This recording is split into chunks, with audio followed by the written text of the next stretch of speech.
આજના વિડીયોમાં હું તમને બતાવીશ કે વેસ્ટ કાપડમાંથી એનો બેસ્ટ ઉપયોગ કેવી રીતના કરવો। જ્યારે તમને કોઈ ગ્રાહક ડ્રેસ અથવા પેન્ટ કુર્તી સીવા આપી ગયો એમાં નાના નાના ટુકડા વધ્યા હોય તો એમાંથી એનો બેસ્ટ ફ્રોક કે નાની છોકરીનો ટોપ અથવા ફ્રોક કેવી રીતના સીવો એ તમને આ વિડીયોમાં બતાવીશ, જેથી કરીને મા દીકરી બંને કપડાં મેચિંગ કરીને પહેરી શકે। તો ચલો મિત્રો, આ વિડીયોમાં હું તમને બતાવું છું કે વેસ્ટ જે કાપડ આપણું વધ્યું હોય, જે ગ્રાહક આપણું ડ્રેસ અથવા પેન્ટ કુર્તી સીવા આપી ગયો એમાંથી જે નાના નાના ટુકડા વધ્યા હોય એમાંથી એ વેસ્ટ કાપડમાંથી આપણે બેસ્ટ ઉપયોગ કરી અને કેવી રીતના એનું જે એમની નાની છોકરી હોય તેનું ફ્રોક અથવા બીજી કોઈ પણ વસ્તુ કેવી રીતના સીવી। તો આજે હું જે વેસ્ટ કાપડ ટુકડા વધ્યા છે એમાંથી હું ફ્રોક સીવવાનો છું। તો ચલો એમાં તમને હું એનું માપ લઈ, આગળ પણ મેં એને સીવી દીધો હતો તો એ જ માપથી હું ફરીથી બીજો એક બનાવવાનો છું। આજે વેસ્ટ બીજા પણ ટુકડા વધ્યા છે એમાંથી હું એક બેસ્ટ ઉપયોગ કરી એનો અને બીજો પણ એક ફ્રોક બનાવવાનો છું। ચલો મિત્રો, હું તમને માપ લઈ ડિટેલ વાઇઝ અને કટિંગ કરતા બતાવું। જો મિત્રો, આ છે ફ્રોક। આ પણ એવી જ રીતના હતું કે કસ્ટમર ડ્રેસ સીવા આપી ગયો હતો, એમાંથી ટુકડા જે નાના નાના વધ્યા હતા એનામાંથી જ આવું બનાવી દીધો હતો। વળી થોડા પાછા બીજા વધ્યા છે ટુકડા એક ડ્રેસ બનાવ્યા પછી, તો એમાંથી આપણે મતલબ પેટર્ન થોડી અલગ પણ આ જ ટાઈપનો એક ફ્રોક બનાવશું, જેથી કરીને મા દીકરી બંને કપડાં મેચિંગ પહેરી શકે। તો જુઓ, પહેલું તો લેન્થનું માપ, બીજું શોલ્ડરનું માપ, ચેસ્ટનું, વેસ્ટનું ફ્રોક છે, આમાં બીજું કોઈ હિપ્સનું માપ આવશે નહીં, ચેસ્ટનું અને વેસ્ટનું જ આવશે ખાલી। આવી રીતના બોક્સ કરી લીધું। વળી એક ડ્રો કરી લેવાનું અહીંયા નીચે બોક્સનું, ચેસ્ટની સામે આર્મોલ ક્યાં છે અને વેસ્ટનો ભાગ ક્યાં છે એની સામે માપ કેટલું છે એવી રીતના।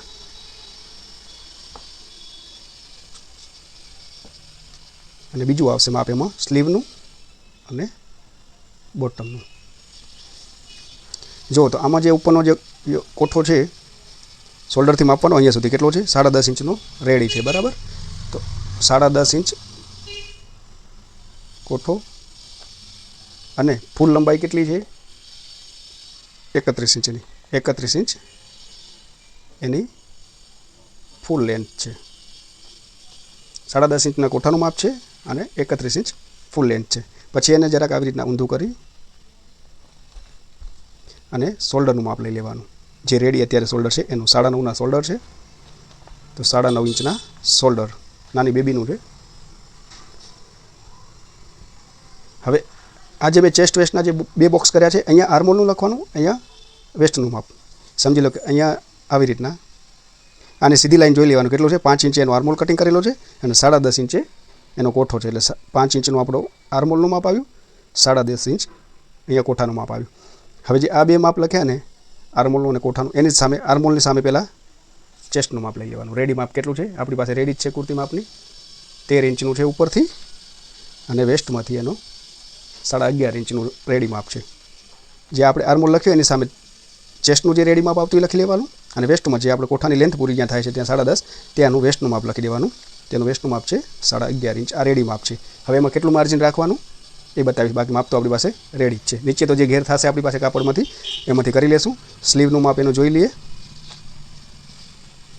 અત્યારે 8.5 ઇંચ છે અને 8 ઇંચની મોરી છે,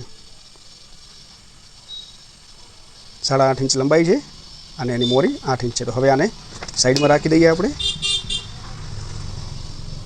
જો આ છે મિત્રો મારી પાસે વધેલા ટુકડા। હવે આમાંથી હું એનું બેસ્ટ કોમ્બિનેશન કરી ઉપર નીચેનું વ્યવસ્થિત સેટિંગ કરી જેમાંથી જે થશે એવી રીતના અને આપણે ફ્રોકનું કટિંગ કરશું। તો કાપડ જોઈ લેવાનું કે ક્યાંથી શું બને એમ છે, ક્યાંથી સ્લીવ બને એમ છે, કેટલા કાપડમાંથી ક્યાંથી કોઠો બને એમ છે। જો મિત્રો, આટલું કાપડ છે મારી પાસે ટુકડા વધેલા।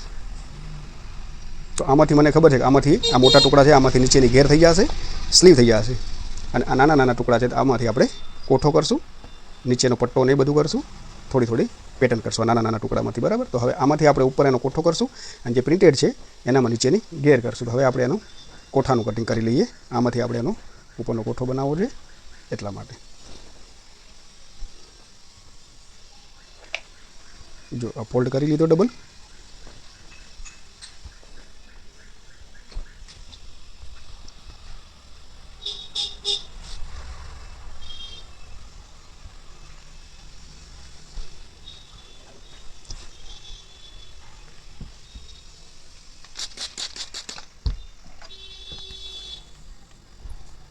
હવે એને હું પ્રેસ કરી લઈશ।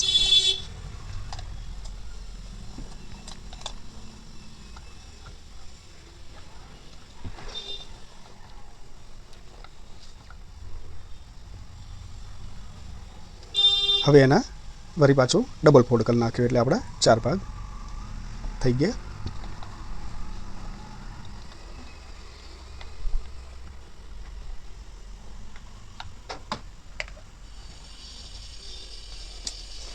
હવે મિત્રો એક લાઈન દોરી નાખવાની નીચે પહેલી તો.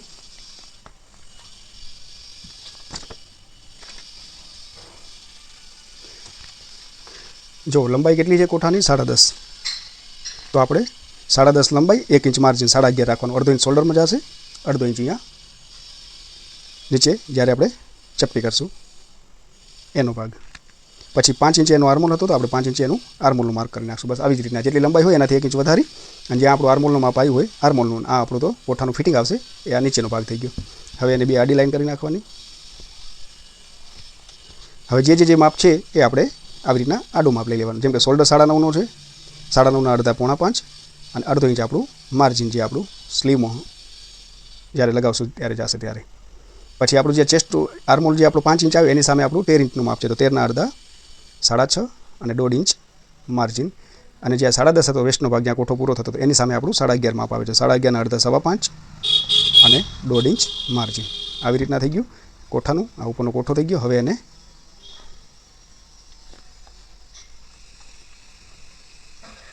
આપણે લાઈન દોરી નાખીએ બધી.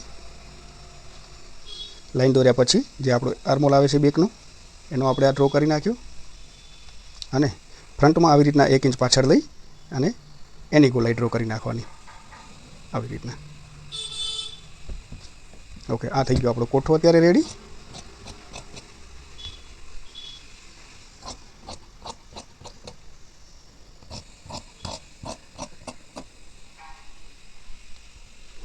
પેલું કટિંગ બહારનું કરવાનું 4 ભાગનું ભેગું, જે બહારનો આર્મોલ મોટો આવતો હોય એનું.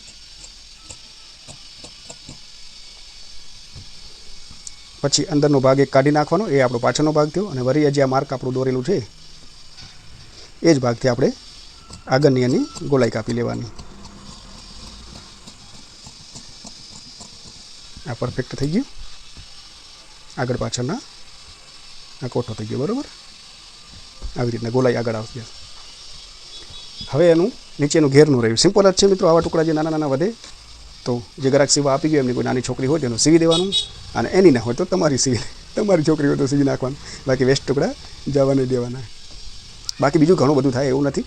કસ્ટમર પાછું માગે અથવા તમને બીજું કાંઈ સીવા દઈ જાય છોકરીનો નાનું તો ઘણું બધું આમાંથી થાય. ટુકડા વધે એમાંથી વેસ્ટમાંથી બેસ્ટ બનાવી લેવાનું, જેથી કરીને તમને તમારી મહેનતની જે સિલાઈ પણ મળી જાય અને કસ્ટમરને પણ કાંઈ ઉપયોગી વસ્તુ બની જાય.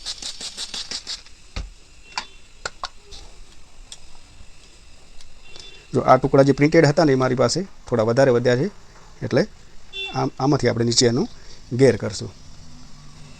ચપટીવાળો જ કરવાનો છે એટલે હું તમને બતાવી દઉં. સીધું જ કટિંગ હોય, એમાં કાંઈ હોતું નથી. બોક્સ બનાવીને સીધું કટિંગ કરી લેવાનું. પછી જ્યારે આપણે સ્ટિચ કરતા હોય ત્યારે ચપટીઓ લઈ લેવાની.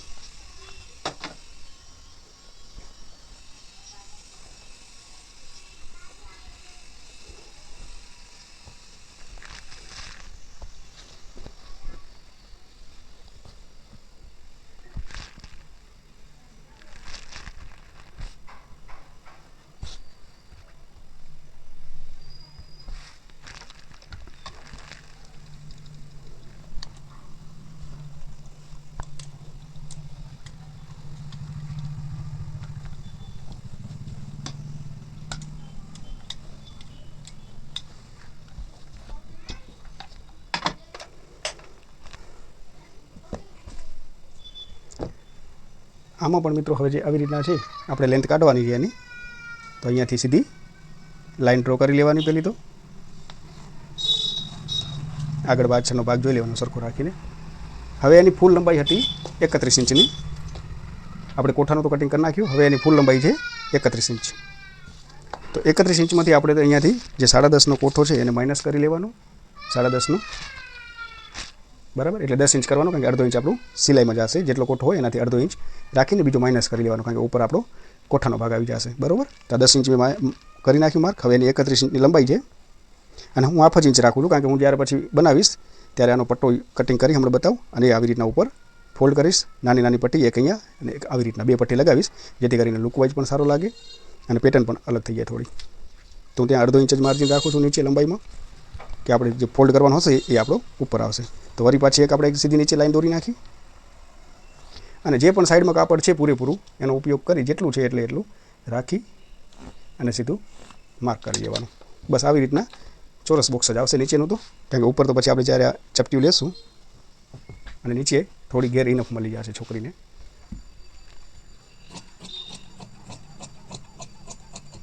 જો આ થઈ ગયું કટિંગ આપણું નીચેના ભાગનું. આવા ટુકડા વધે તો મિત્રો કંઈક ને કંઈક બનાવતું રહેવાનું, જેથી કરીને તમારી સિલાઈની પ્રેક્ટિસ પણ સારી થાય અને નવા નવા આઈડિયા મળે તમને. ઓકે, આ જો હવે આવા ટુકડા વધ્યા આપણા.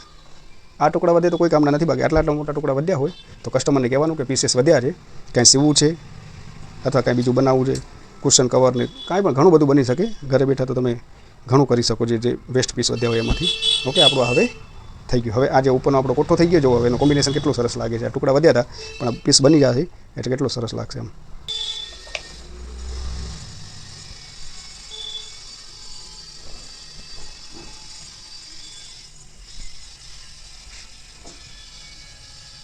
જો એક ડબલ ફોલ્ડ કરી લીધું, વળી પાછો એક ફોલ્ડ કરી લેવાનું, કારણ કે આપણે 8 જ ઇંચની સ્લીવ છે તો આરામથી આટલામાં થઈ જશે. આટલા પીસમાં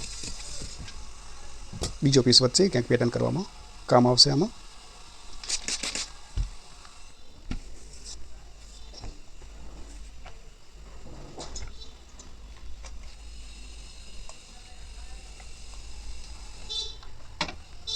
જો આવી રીતના કર્યું, પછી એને વળી ડબલ ફોલ્ડ કરી એટલે 4 ભાગ થઈ ગયા આપણા.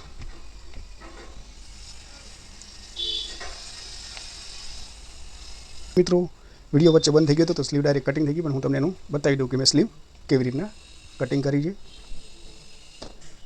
જો ચોરસ ભાગ આપણે લીધો, આવી રીતના 4 ભાગ કર્યા પછી સ્લીવનું કટિંગ હું તમને બતાવી દઉં કે જે લંબાઈ હોય, જેમ કે આની લંબાઈ 8.5 ઇંચની છે અને 8 ઇંચ મોરી છે, તો 8.5 ઇંચમાંથી હું નીચે અહીંયા 2 ઇંચની ફ્રીલ કેવી રીતના કરીશ તો મેં 6.5 ઇંચની જ રાખી છે. અડધો ઇંચ ઉપર સિલાઈમાં જશે, અડધો ઇંચ નીચે સિલાઈમાં જશે. 2 ઇંચની હું અહીંયા ફ્રીલ કેવી રીતના કરીશ એટલા માટે વિડીયો સ્ટોપ થઈ ગયો તો વચ્ચે, એટલા માટે સ્લીવ ડાયરેક્ટ કટિંગ થઈ ગઈ છે. હવે કટિંગ કેવી રીતના કરી મેં એ જ હું તમને સમજાવી દઉં. આવી રીતના જેમ કે 8.5ની છે તો હું મેં અહીંયાથી 6.5 જ રાખી છે આવી રીતના, કેમ કે અહીંયા અડધો ઇંચ આટલું સિલાઈમાં હાલ્યું જશે, અડધો ઇંચ અહીંયાથી સિલાઈમાં જશે. અને આનું જે આર્મોલ કટિંગ કરો તો મોટામાં આપણે 3 ઇંચ ડીપ રાખીએ છીએ, આનામાં મેં 2.5 ઇંચ ડીપ રાખ્યું છે. આવી રીતના જેટલી એની મોરી છે 4 દુ 8 ઇંચની, તો 8 ઇંચની મેં મોરીનું રાખીને 1.5 ઇંચ માર્જિન રાખ્યું છે આવી રીતના.